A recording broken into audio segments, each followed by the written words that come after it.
I also want to begin this evening by acknowledging that we have the great honor and good fortune to gather for this evening on Anishinaabe and Haudenosaunee territory, which is a great privilege for Amnesty International, and is something very important for us to acknowledge whenever we gather for human rights events anywhere across Canada.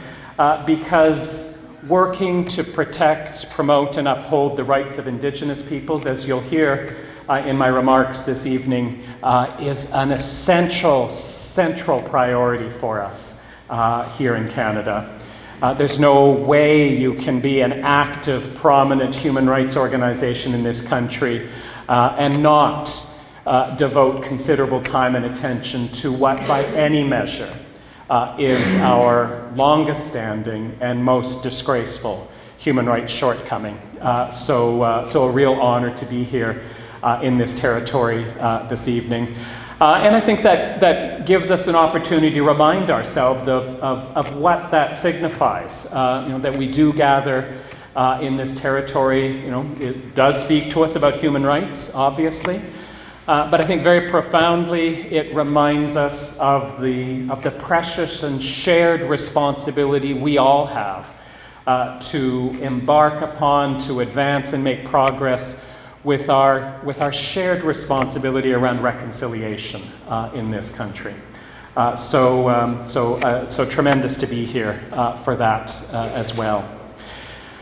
You will see that I have framed the remarks I want to share with you this evening in fairly stark terms.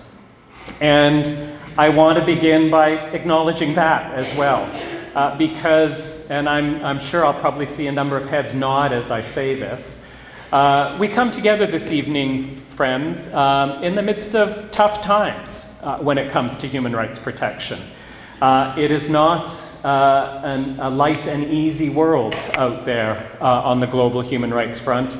In all corners of our world, we face enormous challenges, and thus the urgency and the importance of our work in many ways has never been greater. And I can't sugarcoat that. And so certainly as I take you through a tour of the work, the concerns that are of paramount priority for us these days, there will be grim aspects, there will be heavy aspects to that. But don't worry, I also very much intend to share with you the resilience of the amazing communities at the front lines who we work with, who we partner with, who you, through your financial support and activism, are supporting.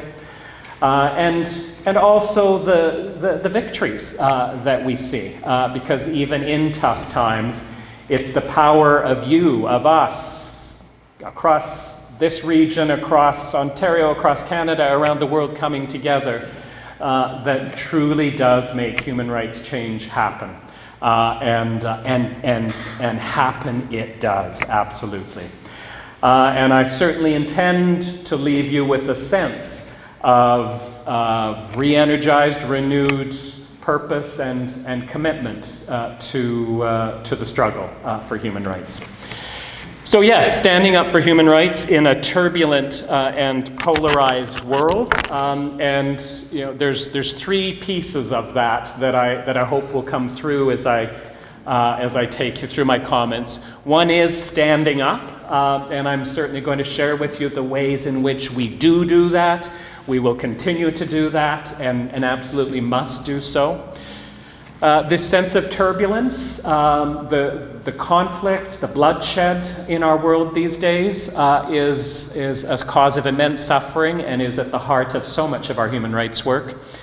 And then this sense of polarization and division, a world of hate, a world of demonization, nothing new in some respects, but certainly in the last few years, deeply troubling in the ways in which that has become mainstream. And I think one of the politicians I have in mind has even been winning elections. And that too, as you can well imagine, has gone right up to the top of the list for us in our human rights work. So let me begin with the turbulent world in which we work, and this is the sense of crisis and conflict that is far too pervasive in our world these days. And I'll be very honest with you, it deeply disappoints us that this continues to be an area where it is so difficult to make the progress we need.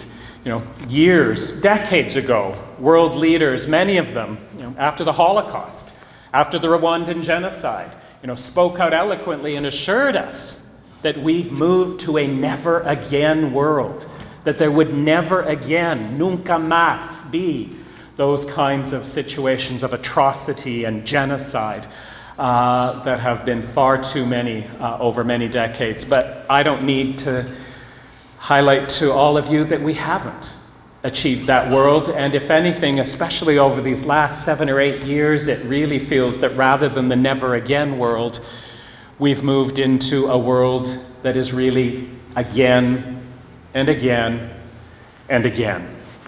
And we continue to do everything we can to bring the Amnesty International candle to bear on these situations. Obviously, at the top of the list, a cause of immense heartache for all of us is the fact that we're now more than 7 years into the unrelenting tragedy of Syria, which just seems to never relent, a conflict in which every party has responsibility to bear, and we have called them all out on it. No matter which side, no matter who is an ally of whom, we've made it very clear that all forces, be it through aerial bombardment or horrific military offensives on the ground, have been responsible for unimaginable civilian suffering.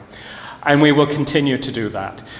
At times it feels despairing. At times this feels like one of those areas of human rights work where we just shrug our shoulders, give up, and walk away, because how can we bring this to an end? We've tried everything. We've shamed, we've named, we've pointed, we've documented, we've campaigned, we've letter-writed, we've joined together with allies, we've targeted every government we possibly can.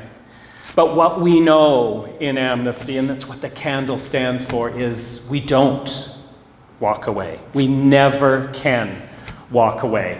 Whether it takes 7 days, 7 weeks, 7 years, 7 decades, we will continue to be there exposing the truth and highlighting what needs to change. So even today, we have Amnesty International colleagues who are just wrapping up several days of further work in Raqqa, who have been on the ground one more time documenting, in this case, the terrible impact of bombings carried out by the US and allied forces in the Raqqa campaign.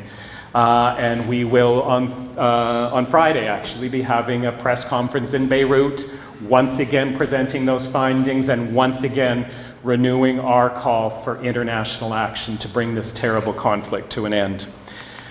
Nicole talked about the fact that I'll soon be traveling to Bangladesh. Well, of course, this is a new chapter in these many years of atrocities. Not new in the sense that persecution and human rights violations against the Rohingya in Myanmar is something new. Absolutely not. It goes back years and decades. But there's no question that this last year has been by far the deadliest and bloodiest chapter of all, with staggering numbers, which I'm sure many of you are familiar with. 700,000 refugees having fled into Bangladesh. Still many hundreds of thousands who are trapped within Myanmar itself, many of whom have no access to international assistance because Myanmar keeps those areas of the country closed to UN agencies and humanitarian groups.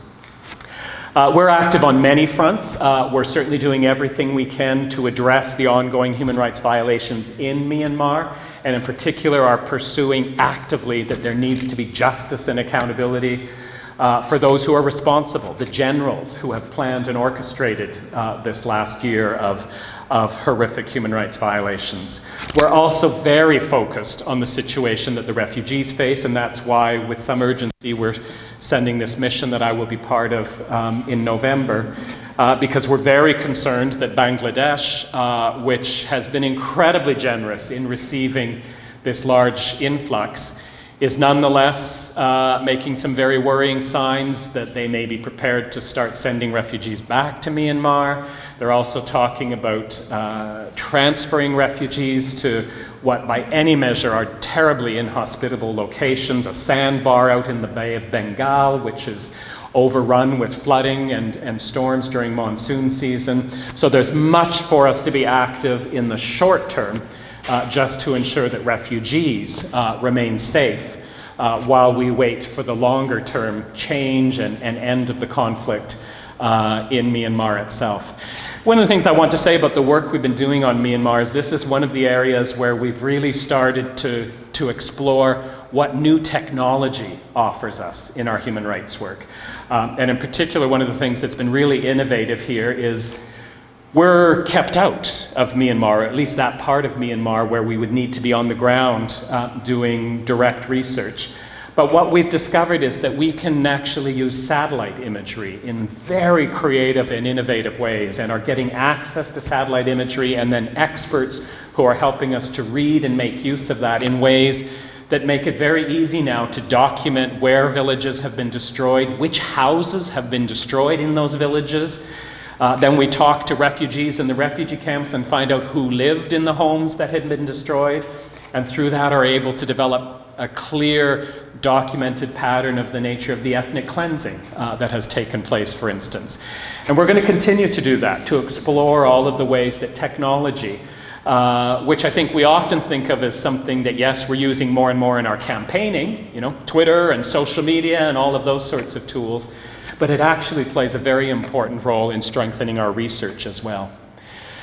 And if only it was only about Syria, and if only it was only about Myanmar, but it isn't. It's South Sudan, it's Yemen, Burundi, Libya, Iraq, the Central African Republic, Afghanistan, Venezuela, Gaza, and on goes the list. And in all of these situations, we will be that voice, that spotlight that comes there to ensure that situations aren't forgotten, that the truth, often in very murky situations with many people with political agendas, that the truth emerges, and that we continue with that pressure, pushing the international community to take the steps that are so needed to bring these terrible conflicts to an end.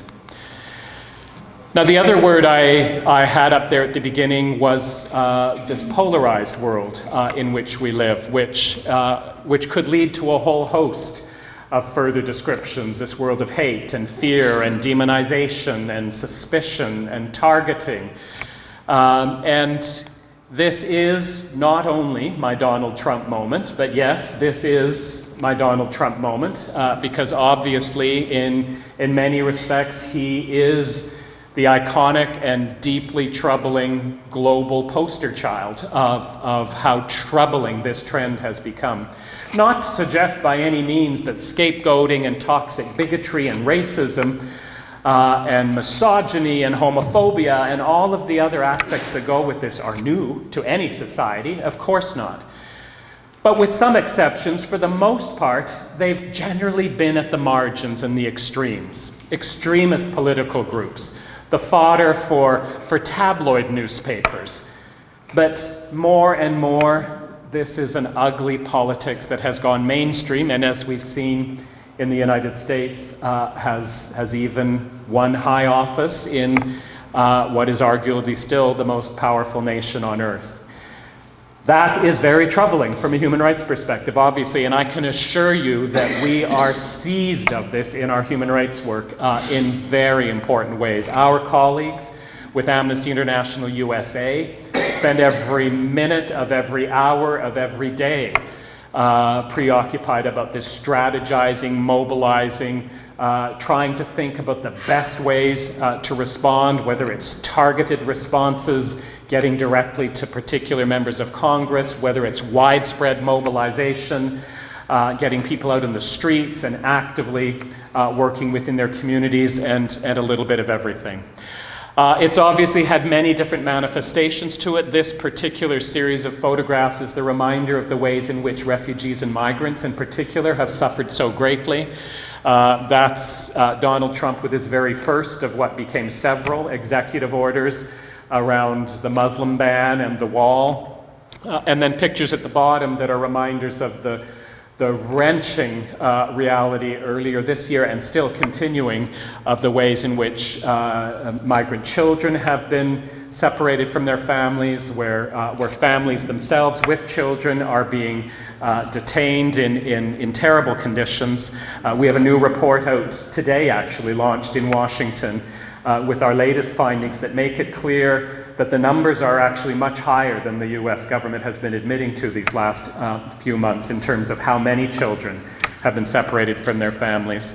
And the title of that report really says it all. This is a quote from a US border agent talking to a migrant woman who was being separated from her family, and his line to her was, "You don't have any rights here."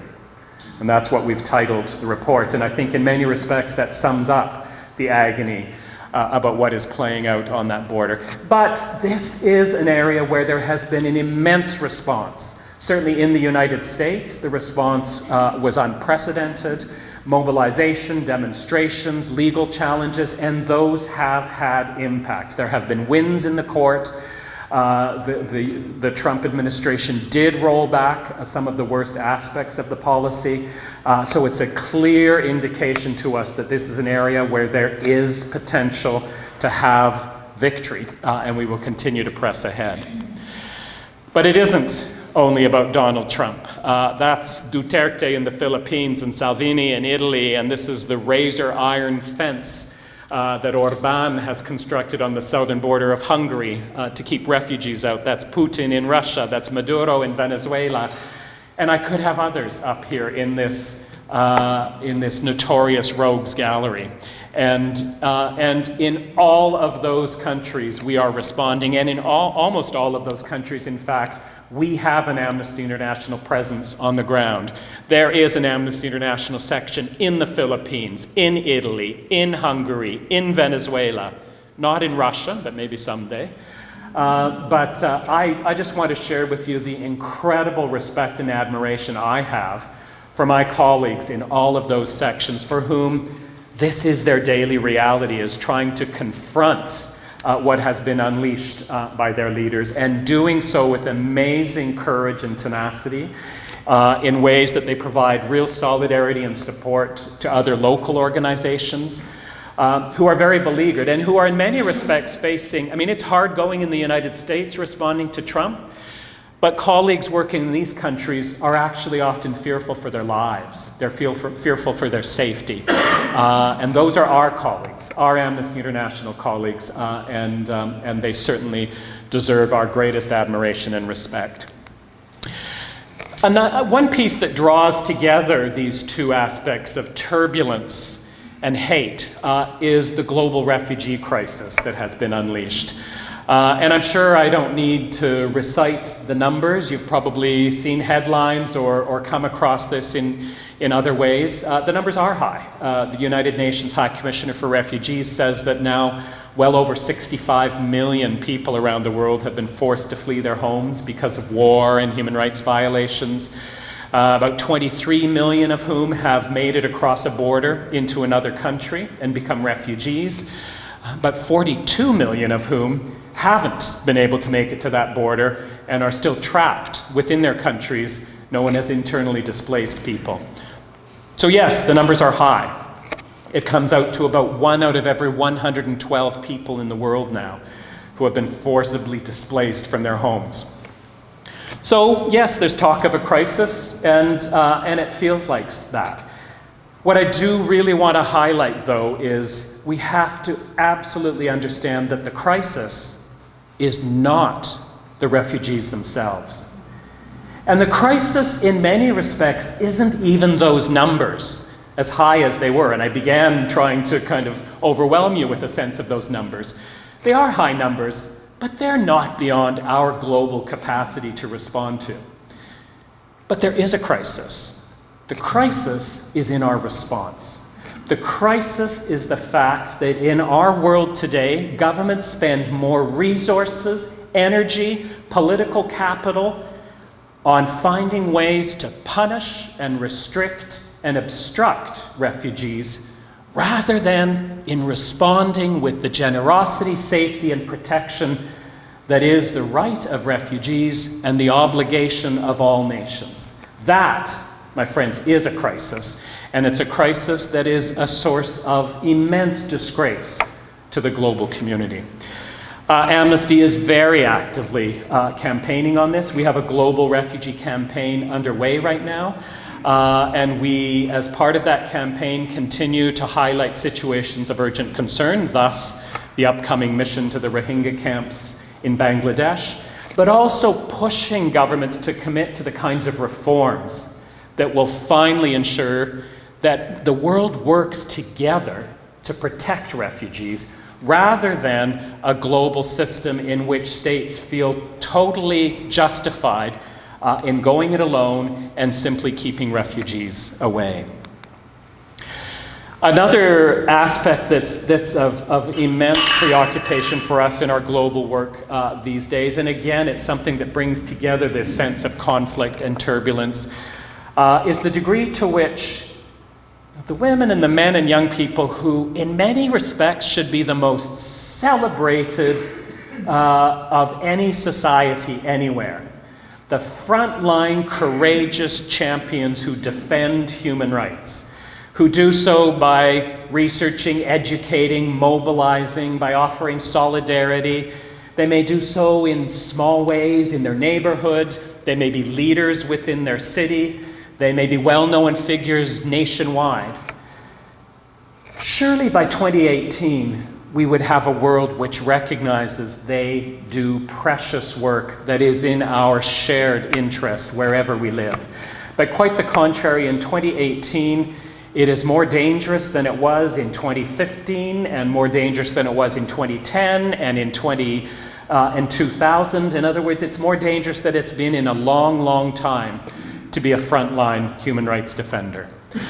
And there's some who face graver risk than others. That certainly includes human rights defenders who work to uphold the rights of the LGBTI communities in their neighborhoods. It certainly includes women human rights defenders. These are two heroic women who in the last few years have paid with their lives. That's Marielle Franco, who was killed last year in Brazil. That's Berta Cáceres, who was killed 3 years ago in Honduras. Both immensely inspiring, courageous, outspoken women whose only vision was of a community that believed in and upheld human rights, and both were gunned down for that vision and that commitment. I can assure you that these two women and all human rights defenders, those who are at risk, those who have been killed and for whom there must be justice, and those who continue with their courageous work in the face of tremendous odds, are our close partners, our deep friends, our most precious colleagues, and we do everything we can to ensure that we are sending a strong message to Brazil, to Honduras, to countries all around the world, that they do not stand alone. That the eyes of the world are watching, and that the souls and compassion of the world stand alongside them. What we have also come to experience, though, is that the dangers faced by human rights defenders are now striking very close to home for us within Amnesty International. And many of you will know about this through materials that has come through your email or your mailboxes. But last year, the two main leaders of Amnesty International in Turkey, beside me, the cardboard cutout, she is a real person, is Idil Eser, the director of Amnesty International Turkey, the woman who does my job in Turkey. In the other picture, Taner Kilic, the chair of Amnesty International Turkey, a human rights lawyer in Turkey. His commitment to Amnesty International is as a volunteer, serving, as I say, to head up the board of directors that oversees Amnesty International's program of work in Turkey. And last year they were both arrested on absurd allegations that they were involved in terrorism, which it became very clear was about one thing and one thing only, and it was their human rights work. Adil was released after 4 months of imprisonment, but released conditionally on bail. That absurd terrorism charge stands and the trial goes forward. Tanner was only released in August of this year after 14 months in prison. And he too was arrested conditionally while his trial goes forward. Amnesty International has been around since 1961. And in those 57 years, I can assure you, we have taken on some of the most brutish, nastiest, most vindictive military dictators, generals, colonels, warlords, anywhere and everywhere in the world.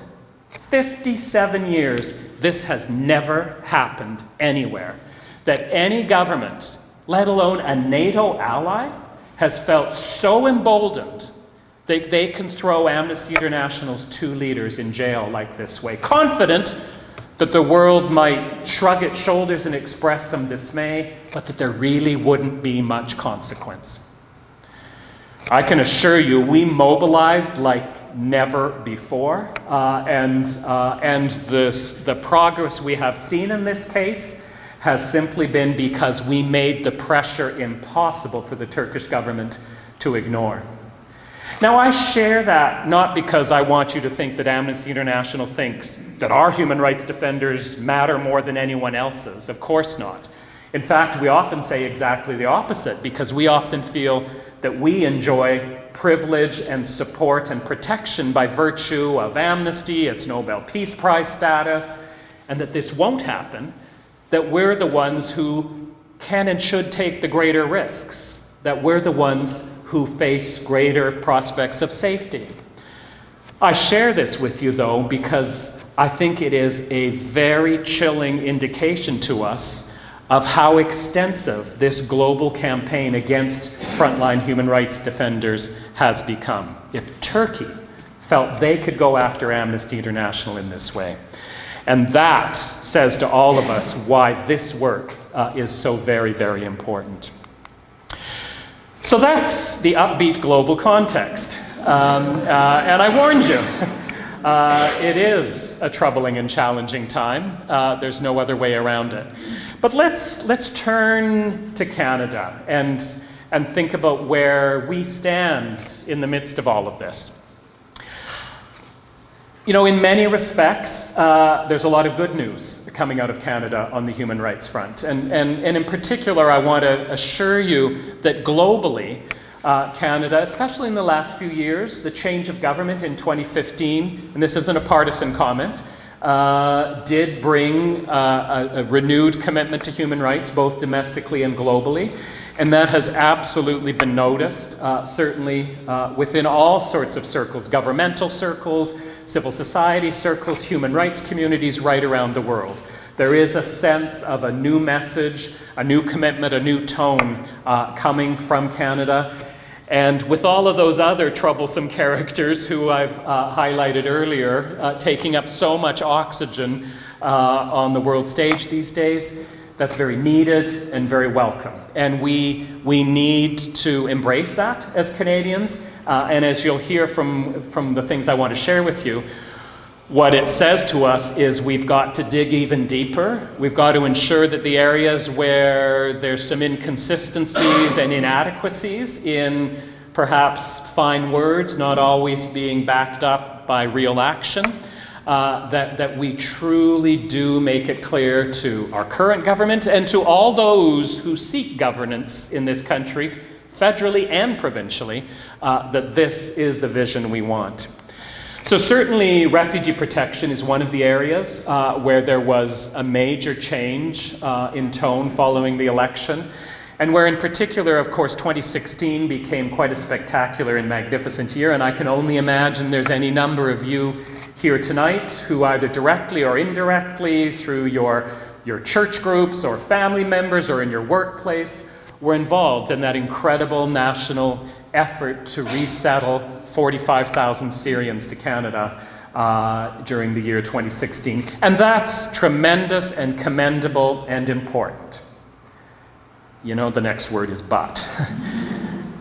And it is, and I really do mean it. But really? Was it just about 2016? What happened in 2017? Where are we at in 2018? Has the global refugee crisis abated such that a 45,000 contribution from Canada in 2016 should be where it's at? We are disappointed that in many ways we've kind of settled back at levels that we saw before 2016. And we need to sustain this. Maybe not 45,000 every year, but we need to be pushing ourselves to greater levels of generosity as a nation when it comes to refugee protection.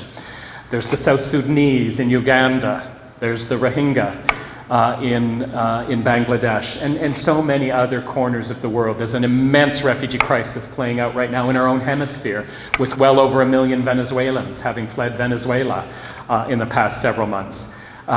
We need to push ourselves further, and we need to make it clear to our government that we don't want this to just be looking back fondly to 2016, the year that was, much like we look back fondly to the times of the Vietnamese initiative. This needs to increasingly be what is the norm for Canada. But beyond this, we're not just disappointed that we're not sustaining what has happened in 2016, we're troubled and dismayed at some of the other policies that are being pursued. And in particular, we're very concerned about what's happening along the Canada-US border. I'm sure many of you know the storyline here. Not surprisingly, January 21st inauguration, January 22nd and 23rd, some of the first executive orders are being signed. By January 24th and 25th, increasing numbers of refugees in the United States no longer feel safe. No surprise, very understandable. And they look north to Canada as a place where they can hopefully achieve the safety they no longer feel is on offer in the United States. But there's a problem. We have a 14-year-old treaty between Canada and the United States that closes down access to refugee protection to any refugee who shows up at a border post. So if they come to that official border post, which is what they would want to do, and say, please, I am fearful for my life in Syria or Saudi Arabia or Guatemala, I would like to make a refugee claim and have it assessed in Canada, they're told, oh no, you have no business here. We have a treaty with the United States because we have determined the United States is safe for refugees. The United States regards the rights of refugees. All will be good for you there. Well, of course, refugees know that's not the reality, and that's why instead we have seen the surge in what sadly the media and far too many politicians refer to as illegal entries into Canada, illegal border crossings by illegal migrants, illegal refugees, illegal refugee claimants. I think you're hearing the word I'm concerned about. Because if they are able to cross anywhere else along that border, the 99.99% of the world's longest undefended border that isn't border posts, the Farmer's Field, the Pine Forest, you saw some of the images, they're here, trotting through snowbanks even, and get into Canada that way, then they can make the refugee claim. So to a certain degree, all's good. There's still access to refugee protection in Canada. Well, there's a couple of problems here. Number one, it's dangerous. And there have been some heartbreaking stories. There's one woman, a refugee from Ghana, who died just kilometers away from the Saskatchewan border last year. There's numerous refugees who have had terrible injuries from frostbite. We don't want people to be forced to take perilous decisions to make those kinds of desperate journeys. It's also problematic because it is what is fueling this ugly narrative around illegality and a crisis, because people see these images. It's fueled by politicians who are eager to capitalize on it, and this notion that this is illegal, there's an invasion, it's a crisis, takes over, and it's become almost breathless. And that is undermining that great 2016 refugees welcome here sentiment that had washed across Canada. And then the third reason it's deeply troubling is maintaining this agreement in place means that we are maintaining a fiction that Canada believes the United States is safe for refugees at a time when we need to be conveying exactly the opposite message and making it very clear that we are a nation deeply troubled about what is happening, deeply troubled about the fact that Amnesty International has to issue a report today saying that for refugees, it's all about you do not have any rights here. The government has made it very clear they're not prepared to lift the agreement, so we have joined with the Canadian Council for Refugees, the Canadian Council of Churches. I think you'd agree that's a pretty formidable group of 3 organizations, but most importantly, with an unbelievably courageous woman from El Salvador and her 2 children, in mounting a challenge, a court challenge to this agreement. Because we believe that not only is it wrong, not only is it dangerous, we believe it actually violates the Canadian Charter of Rights and international human rights treaties that Canada has ratified. And we are going to pursue that court challenge for as long as it takes. Sadly, as I'm sure all of you know, justice is never as speedy as we wish, and right now, hearings in this court challenge aren't scheduled until April and May of next year. But we are not going to rest until we can actually achieve what needs to be Canada's mantra here, and that is that along the 49th parallel, human rights will indeed prevail. So that's refugees. The other narrative, of course, where we have seen immense, long overdue, and very welcome changes when it comes to the rights of Indigenous peoples in the country, and where, with the change of government, we've heard a lot of very important things. Canada now, without any qualification, embraces the United Nations Declaration on the Rights of Indigenous Peoples, fully embraces all the calls to action from the Truth and Reconciliation Commission. There's talk of a new partnership, of a nation-to-nation relationship, and on it goes. And it's not only words. There have been steps taken bit by bit. We're starting to see safe drinking water return to many reserves across the country. There's been some important self-government autonomy agreements signed with a number of First Nations. And Canada is on the brink of adopting legislation that will actually implement the UN Declaration on the Rights of Indigenous Peoples in Canadian law. All of this is good, and I want to assure that this is work that Amnesty has been centrally involved in, working very closely with our Indigenous partners right across the country. But what we see at the same time, sadly, is that wonderful, lofty rhetoric, those aspirational, stirring promises, often start to crumble when there's powerful economic interests at play. And one particularly iconic example that has become central to our campaigning is the fact that in northeastern British Columbia, construction of a destructive, gigantic hydroelectric dam, the Site C Dam, which will destroy a beautiful river valley, the Peace Valley. But from a human rights perspective, what is crucial here is with that it will destroy the last remaining tract of the traditional territory of 2 First Nations in the area, West Moberly and Prophet River. And the sad thing about this is it is totally non-partisan. At provincial and federal levels, Conservative, Liberal, and NDP governments have all had a chance to do the right thing and stop the construction of this dam, and all have allowed it to proceed. We're not giving up, and we're not giving up because the First Nations are not giving up. And they are now one more time in court with the final massive court challenge that they hope will finally bring this to an end. And within the next couple of weeks, we're expecting a crucial decision with respect to an injunction application that has been brought forward, which would at least, hopefully, if granted, stop construction while the court case itself is heard. And we will continue to stand with First Nations in this. It's so vital for those First Nations in the area, but beyond that has really become an iconic case that stands more widely for the message that, if we mean it, which surely we do, we must mean it as a country, that we are now committed to reconciliation, and that part of that isn't just the beautiful promises. It is concrete action, and it is tough decisions which will sometimes hurt. but that is the path that we do have to go down.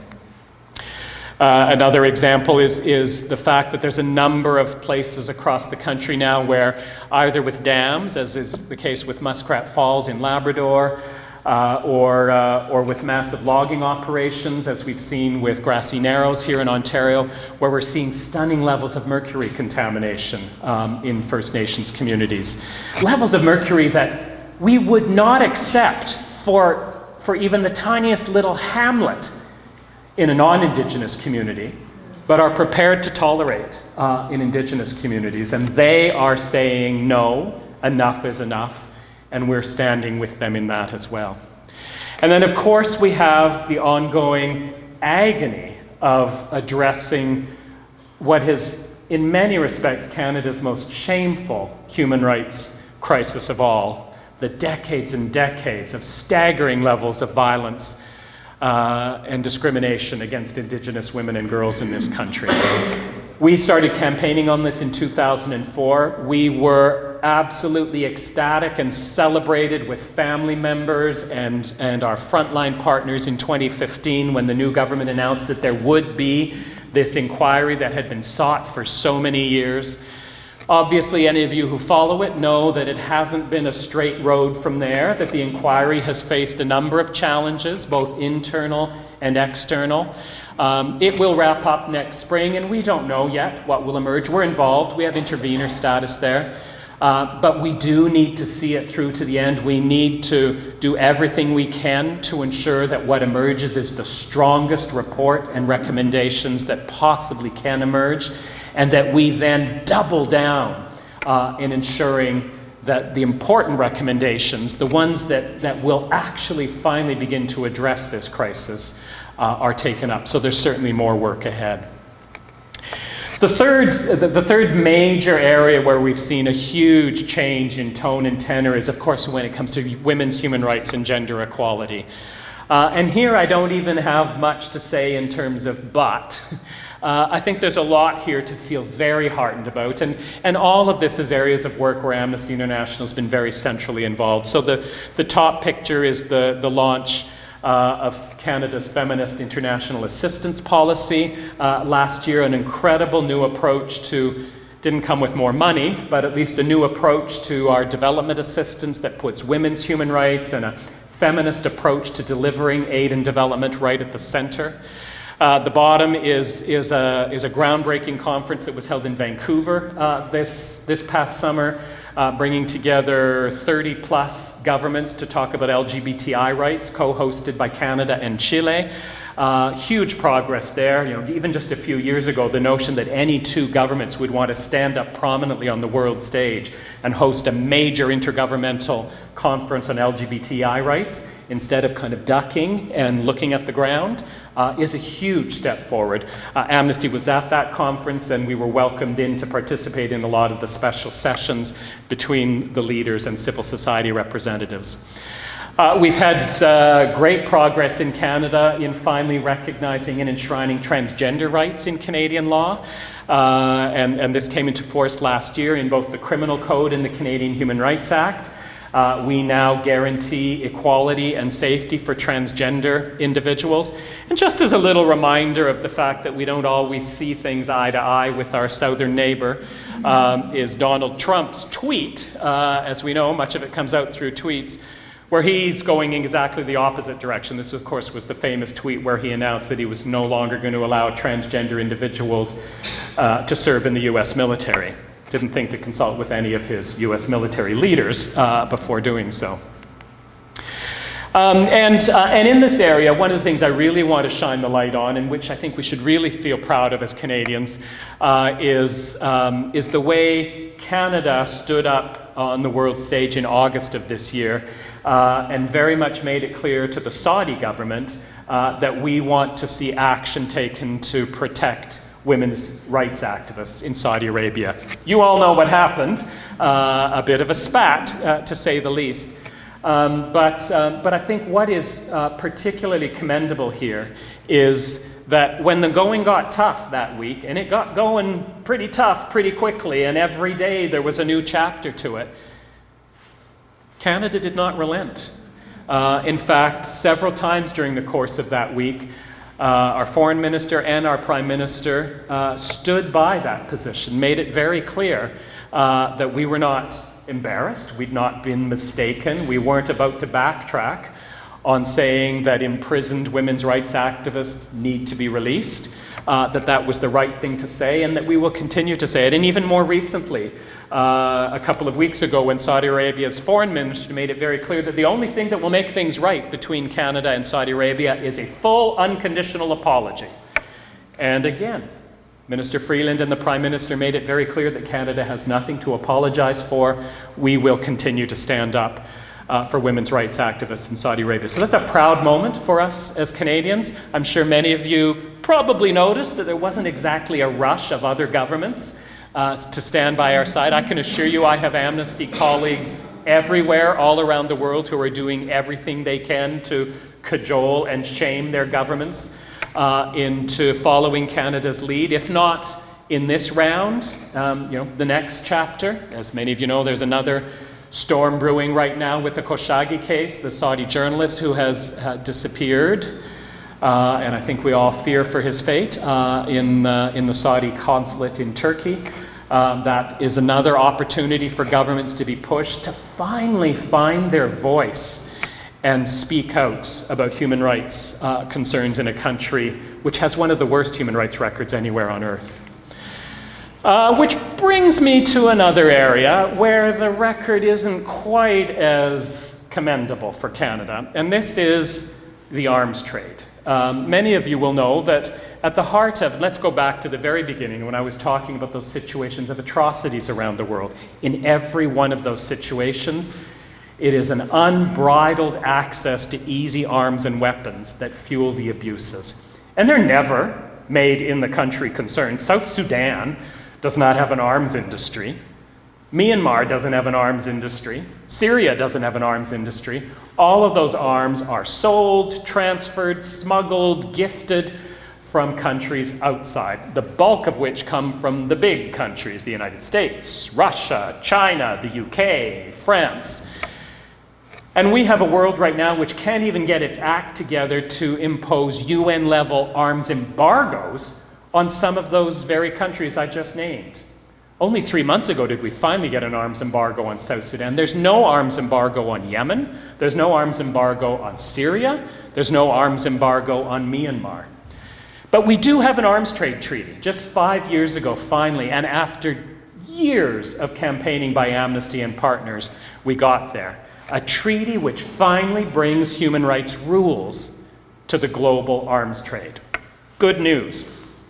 So where's Canada in that? Well, half of the world has now signed the arms trade treaty. Just last month, Brazil was the 97th country to sign on to the arms trade treaty, and that took us right over the halfway point. I'm going to assume that you will all share the disappointment I feel in saying to you that Canada isn't part of that first half. Canada, the country that once led the world when it came to the mines ban, is not in the first half of nations willing to commit to rules, human rights rules in the global arms trade. But we're getting there. And down at the bottom, you see a reference to what's known as Bill C-47, legislation that has been introduced which will pave the way for Canada to sign on. But there's a bit of a problem, friends. This legislation will exempt from scrutiny any arms sales from Canada to the United States. That's more than half of the Canadian arms industry, about $1 billion worth of sales every year, to a country that itself is obviously not at all inclined to sign on to the arms trade treaty, and a country that has a notorious record of selling and giving and smuggling weapons to almost any government, any armed group anywhere on earth. So we have work to do here. This bill is in front of the Senate this fall. If this is of concern to you, stay tuned, check in, because we will be doing everything we can to help our independent Senate find its voice on this issue. The companion to this, of course, is that rather troubling side story involving $15 billion, actually the number has come down a little bit, but around $12 billion worth of armored vehicles that Canada is selling to Saudi Arabia, manufactured by General Dynamics out of its plant in London, Ontario. It would be troubling enough if all we were concerned about was Saudi Arabia with its very notorious human rights record. But we're doubly concerned here because Saudi Arabia leads a coalition of forces that are responsible for massive war crimes in neighboring Yemen. And the prospect that we are all going to wake up someday to someone finally having come up with video footage of a Canadian-manufactured armored vehicle involved in shelling or strafing some village in Yemen is a very real possibility, friends. All of this doesn't fit together, does it? We're going to sign on to the arms trade treaty, but exclude the United States and somehow kind of pretend that this whole Saudi Arabia thing isn't happening. We're not saying that Canada shouldn't sign on. Of course, we want them to. But we want Canada to sign on to this important new treaty in a way where we can all hold our heads up high and know we're doing so in good faith. And that will be our mission this fall. An area where we've had wonderful progress, and many of you may follow this human rights concern. Many of you likely know that Canada is a big mining nation. In many parts of the world, we lead the world. There's countries around the world where 2/3, 80% of foreign mining investment in countries is Canadian companies. Well, we certainly don't want the companion to that being that Canada leads the world in mining-related human rights abuses. But in far too many countries, that has been the reality. Mining companies that have horrific records of disregard for the environment and toxic pollution and the impact that has on the right to health.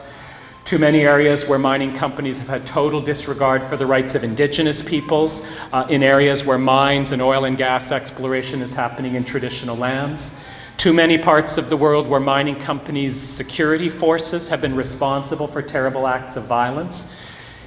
So we've been campaigning for over a decade for the government to do something about it, and we've had an amazing coalition of church groups and labor groups and international development groups. We've been fortified by the message we get all the time from frontline communities in the Philippines, in Congo, in Guatemala, in Colombia, in Peru, who tell us something has got to be done to make sure that there is human rights accountability, human rights responsibility for these companies when they show up in our countries. In January of this year, after a decade of campaigning, the government announced that they're going to establish what's known as an extractive sector ombudsperson, the Canadian Ombudsperson for Responsible Enterprise. A groundbreaking initiative anywhere in the world, but a person who will have real investigative powers to get on the ground, to find out what is happening when complaints come forward, and then to come forward publicly with strong and clear recommendations as to the steps they believe the government needs to take in order to address the concerns that have come forward. So this is a huge step forward. Now, you may have thought, good heavens, he's been going on, and he hasn't said a word about what I always thought was at the heart of Amnesty's work. What about the prisoners of conscience? What about the women and men who are locked up unjustly around the world, who all of you give your money and write letters in the dedicated campaigns to win their freedom? And I do want to share with you some victories here. And what I want to begin by saying here is, one of the things that has been very notable for us, a real shift over the years, has been that whereas when I started my job, as Nicole reminded us 18 years ago, I certainly wasn't thinking about Canadian prisoners of conscience, not in Canada, but anywhere in the world. But I have to tell you now, in 2018, at any given time, we're closely following anywhere between 10 and 15 cases of Canadians who either are imprisoned as prisoners of conscience or are in situations of imprisonment where we're concerned that they may be prisoners of conscience, or where there are worries that they're facing the risk of torture. Reflects a smaller world, reflects the fact that we embrace travel for work and education and family. We have more and more citizens with dual nationality. and that we live in a more and more turbulent world. So I just want to share with you two of the wonderful victories from this year. Up in the top corner, the man with the scarf around his neck is Hassan Diab. This is him in the Amnesty International boardroom at the press conference we held shortly after he was freed and returned to Canada after more than 3 years of detention without charge or trial on totally unsubstantiated charges of terrorism in France. And during those 3+ years, he was held in solitary confinement almost the entire time. But with the help of an amazing lawyer who's on the other side of him, and any of you who are news junkies will recognize that's also Mike Duffy's lawyer. He never shies away from a tough fight. An amazing man, actually. One of the amount of integrity and conviction that Don Bain brings to his work is amazing. And that's Rania Tfali, Hassan's wife, who from here in Canada led the campaign for his freedom with amazing courage. And then down in the bottom corner, the man with the shawl wrapped around his shoulders is Bashir Maktal. This picture is taken in Pearson Airport as he landed, freed after 12 years of unjust imprisonment in Ethiopia, sentenced to a life prison term. But we did not give up on his case and led, again, there's often an amazing family member at the center of these campaigns. The man in the peaked cap, Saeed Maktal, lives in Burlington, Ontario. He's Bashir's cousin, but they were raised together. So as he says, he's my cousin brother. And wherever he was living in the country, and he moved around a bit, pursuing education, etc., over these 12 years, if there was an opportunity 24 hours from now for a press conference in Ottawa, he was on the next plane. If there was an opportunity to meet some MPs, he was on the next plane. He did not back away from anything in order to win his cousin brother's freedom. And now they're able to rejoice in being back together again. And I guess what I share those two with you. Those, of course, stand for countless others, be they have Canadian connections or others, whose freedom has been won this year and last year and will be won next year, simply because you cared. You supported the efforts to ensure that cases were not forgotten. And there are those who still need your support. This is Saeed Malikpour, and we have postcards for him tonight. Just last week, he marked his 10th anniversary behind bars in Iran.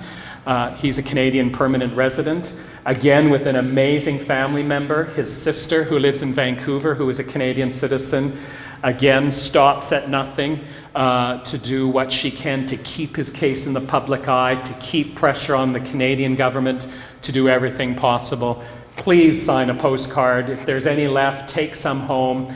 It's been a decade of unjust imprisonment for Saeed Malikpour, and we do need to bring him home.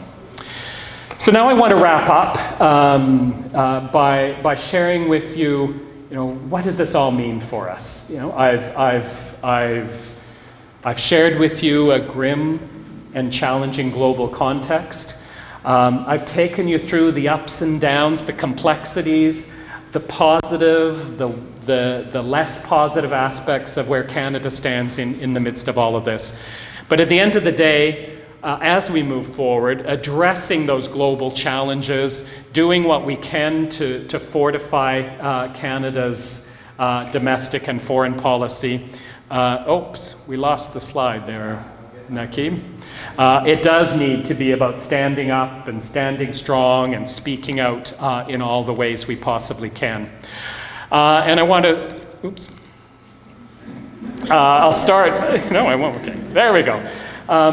And I want to start with this sort of exhortation to us all. This is, yes, a time to speak out and be active, but in deep and meaningful ways. This is a time of resisting. This is a time to joining forces, to linking up, to joining hands, to being shoulder to shoulder, arm in arm, because the challenges are immense. And the isolation that so many feel at the front lines is such that we do need to show them, and we need to show each other that there is an immense amount of concern out there. And these are just a few images of some of my favorite moments outside the US Embassy over the last year and a half, for instance. This is also a time where we have to recognize that the very essence of the human rights framework that is at the basis of all of this, the human rights framework that will win gender equality, that will do something about Indigenous rights, that will keep refugees safe, that will ensure human rights defenders are protected, is the constitutions, the treaties, the laws that enshrine human rights, that put them at the center of how we are governed. And I think we need to recognize that we are living in a time now where that very fabric is being attacked, where there is contempt being shown for international human rights treaties, for UN human rights bodies. We saw it here, of course, in Ontario, with that unbelievable threat to use the notwithstanding clause of the Charter, the nuclear bomb option in the Charter of Rights, for something like the size of Toronto City Council. We now have it as a very real prospect in Quebec as well. And so this is a reminder to us that this is a time to stand for what I guess I would call first principles. That regardless of where your particular human rights passion lies, the rights of the elderly, the rights of children, the rights of people living with disabilities, Indigenous peoples, we all have to unite in standing up for the Charter, for the treaties, for the norms, the principles that are at the heart of the human rights struggle. This is absolutely a time for solidarity. Solidarity always matters in our human rights work, but at a time when communities at the front lines feel imperiled and threatened and marginalized, where they face threats and attacks daily in their human rights work, we need to demonstrate that solidarity more than ever. That includes solidarity at home. This is a reminder to us of how important it is now to show deep solidarity with Indigenous peoples. This is an amazing moment from last year when Amnesty's highest global human rights honor, which tours the world, it's somewhere different every year, was in Canada last year. It's our Ambassadors of Conscience Award. And it was given to 6 amazing Indigenous rights champions in Canada. The 2 at the bottom, who you probably all recognize, Senator Murray Sinclair, who headed the Truth and Reconciliation Commission, and the indefatigable Cindy Blackstock, who has become a warrior for the rights of Indigenous children in Canada. In the big group at the top, though, are 4 grassroots, whose names you wouldn't know, unheralded, all women, grassroots Indigenous rights activists from various parts of Canada who were recognized and awarded too. It was an amazing moment, but what was more amazing than anything was the sense of how much the solidarity meant to all 6, even someone as revered and well-known as Murray Sinclair. The message that this sent, that not just Canadians, but that the world knew and cared and was concerned. And we see that important message beyond Canada as well. In May of this year, I had the great good fortune on your behalfs to travel to Mexico with 2,000 magnificent works of art. And these were hand-designed paper butterflies. Many of you know the importance of the butterfly, the monarch butterfly in the Canada-Mexico relationship. And these were butterflies with messages of hope and solidarity, beautiful designs, for the families of the disappeared in Mexico. There's now a crisis of disappearance in Mexico that has reached 37,000 people who have been disappeared in the last 20 years. And again, obviously we're in that work because we want change. We want new laws, we want action, we want investigations. But I can't tell you how important just the sense of solidarity it was to hand butterflies over and then to see them later being held aloft as people were walking in marches through the streets of Mexico City, to see the sense of amazement and awe from a mother of 2 disappeared children who found it hard enough to believe that thousands of kilometers away in Canada, anyone knew about disappearances in Canada, let alone was willing to take the time to design and deliver a beautiful message of concern and support. So solidarity now more than ever is so essential in our human rights work. Persistence. The Amnesty candle is persistence. We always say that we will not blow that candle out until the last prisoner is freed, until the last The last torture chamber is closed down until the last unjust law is overturned. And I'm sure you'll see in what I've been taking you through this evening how important that reminder of persistence and perseverance, not giving up, not walking away. 10 years of campaigning for that ombudsperson for mining companies, 12 years of campaigning for freedom for Bashir Maktal in Ethiopia. And this is what tells us why we cannot turn away from 7 years of agonizing civilian suffering in Syria. We will continue to persist. And then lastly, I want to share this one with you. And this is perhaps somewhat new in our human rights work, but we've really come to realize how important it is. Yes, we need to continue with the campaigning. This prisoner shouldn't be in prison, release her. This law is bad, repeal it. This law is needed, enact it. This treaty is important, ratify it. We'll do that kind of campaigning. But more and more in this world of demonization and division and hate, we need to be the emissaries that are out there changing that channel on hate.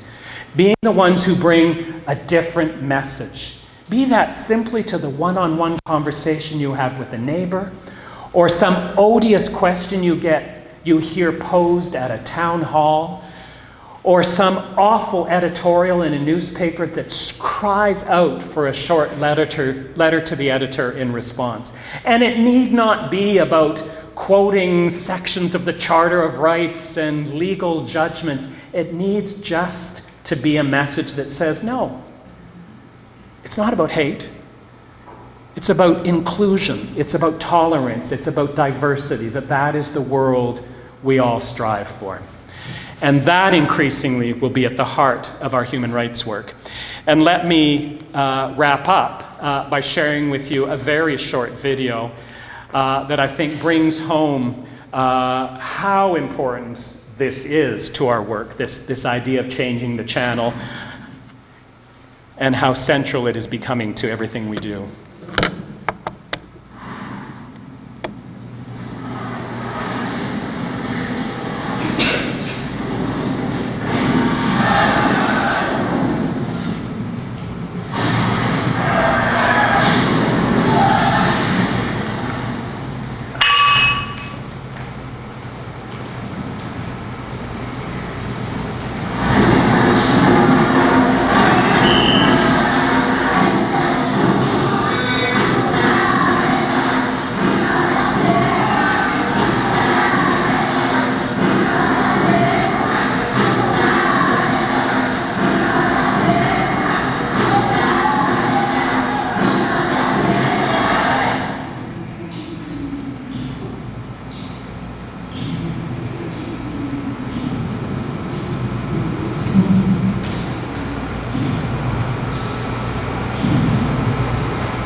So that is our human rights work.